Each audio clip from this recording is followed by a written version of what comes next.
It's the message we've been hearing over the last few days.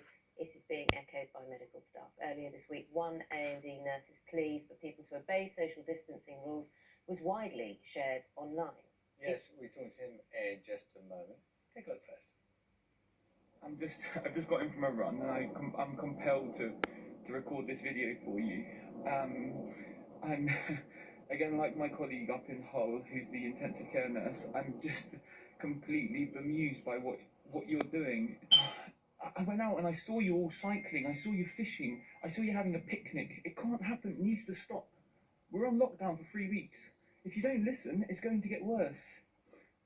I just can't comprehend, and I can't explain to you how important it is, because otherwise you're all just going to put the elderly people at risk. And my colleagues who work in the hospital, the delivery drivers, and to everyone else, thank you so much for everything you're doing. I nodded a few people as I walked past, and I'm just really grateful that you're out and you're still doing all these important jobs for us. I'm so grateful to you. Thank you so much. Well, we can speak to David now. David Smith joining us from London, along with another frontline medic, Dr. Lucy Cocker. She works in intensive care unit in the East Midlands. So, Dave, no. We won't have you covering your hands like that. The thing is, you were obviously having a moment in the best possible way, and it was shared very widely, and it had an impact. And that's sometimes what matters most. I think for me, I was out running. I was just out of quarantine. My housemates had potentially contracted the virus, and as per the rules, I had to stay home and wait for my symptoms. Luckily, I got some. That's just kind of in a realistic way to kind of hope that I got them. And then I was out of quarantine on Tuesday, and everybody was out. This was after the first day of lockdown, and everybody was out. And I was like, "What are you doing? You need to be at home. You're putting everyone at risk." And I really got quite emotional, and I felt just if I did the video, everyone would kind of hopefully just take it, and everybody, the overwhelming support. It was amazing. Well, look, David, everyone will understand that. Can I just say, your dog, don't try and push the dog out off the camera. The dog is very welcome to be in shot if your dog would like to be in shot with you. So very welcome. So, David, just take us through, as you try and negotiate dog policy, take us through what work is like, because people will want to know how it is for you, because you're a nurse in A&E. So tell us, how it is at the moment for you. It's different every day. It's easy for me to say, every day is a new challenge, but this has kind of brought new challenges that we never thought would ever kind of happen in our lifetimes. And I'm seeing the very, very, very best of the NHS. We're pulling people in from places, everybody's offering their support. It's a bit like the community, but the NHS and the hospitals have their own community, and we're doing so well to bring sort of unique resources together. So people are willing to re-roll themselves, relearn new skills to be able to kind of help the staff on the front line.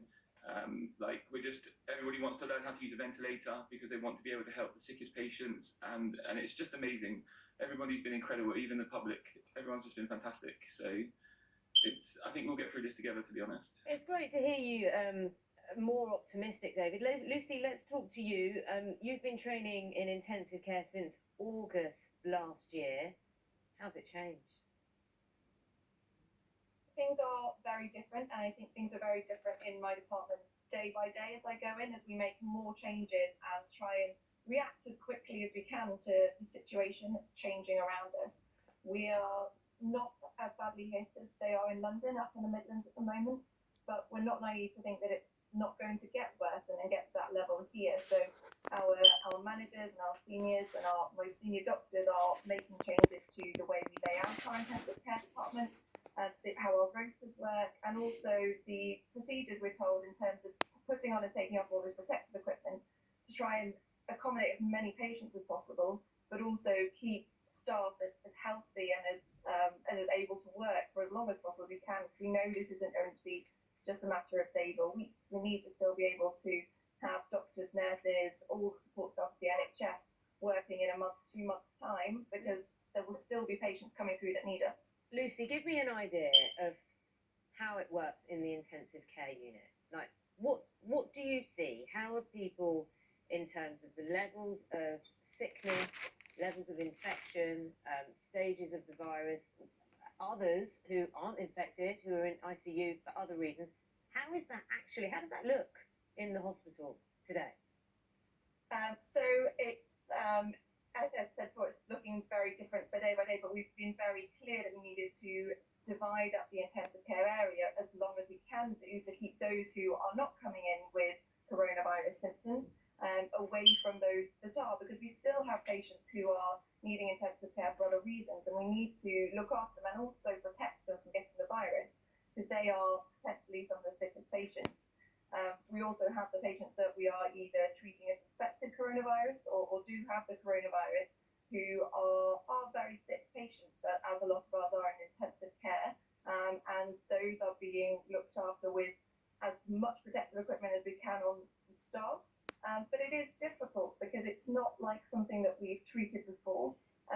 We don't know exactly what the cure is for coronavirus. We can treat all of the symptoms, but it's really tough that there are still so many unknowns for us about it, and also that we can't stop it happening to people. As David just said, it's really down to the public to stop this thing spreading and to help stop everyone getting it.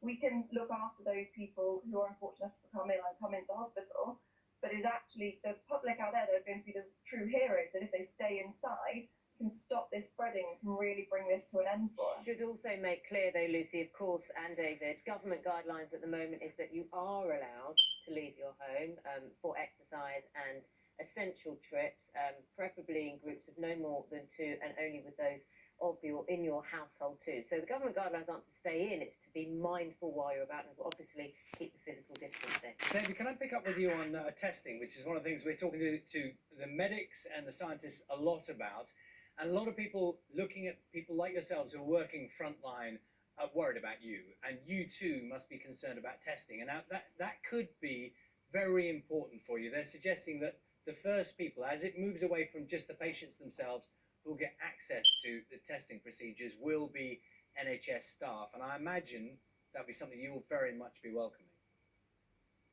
Absolutely. I think for me, the most frustrating thing was, and I'm very understanding that this is very new and it takes a lot of time to get sort of the equipment from the areas that is being manufactured, whether that's in Asia or wherever it's coming from. The priority has to be the patients who are the most unwell. But I was very frustrated that I was at home and I didn't have all of the symptoms that my housemates had. My housemates were very, very unwell. They're both teachers. And so they were unwell, and as per the rules from the guideline from the government, you have to isolate your whole house. And I felt, as I said to my boss, I felt like a bit of a fraud because I didn't have all the symptoms. I was quite well after a couple of days, and I was desperate. I was itching to get back to work. And I think that once the tests do come, and we've had excellent, our hospitals have had excellent sort of dialogue with us. They are coming. It's just that they have to prioritise the patients first, which is absolutely paramount that they get we work out whether they're positive or not, and then but yeah, it'll make a huge difference for the sort of frontline workforce, just to give them clarity as to whether we've got it, we've had it, and then we can kind of go back to work and have potentially some immunity, or whether we have to kind of just be still a bit mindful that we could contract it still. All right, David, thank you. Lucy, thank you very much. A couple of thoughts. Lucy, loving your graduation picture. I'm assuming that's you with the mortarboard on behind you. Loving that one. Very proud photograph there. Good luck in the next few days and weeks. And David, what is the dog's name? I feel like we need to know now. What's your dog's name? There's 2 of them. So Murphy's the blonde one, and then Lola, she's a brown one. Okay. Lovely to speak to you both. Good luck in the coming days and weeks. Thank you. That's the other thing, isn't it? Lots of people, you see them outside. I know there's a lot of comment about who's outside at the moment, who's staying inside, but people with their dogs and with their children just taking a little bit more time with them at the moment while they're being outside. It's nice to see. 21 minutes past 8 is the time. Another side to all of this, we're hearing a lot in recent weeks from people who've had weddings, birthday parties, trips abroad ruined by the coronavirus pandemic. That's fine. But another type of event which has seriously been affected by the outbreaks, and it's heartbreaking, is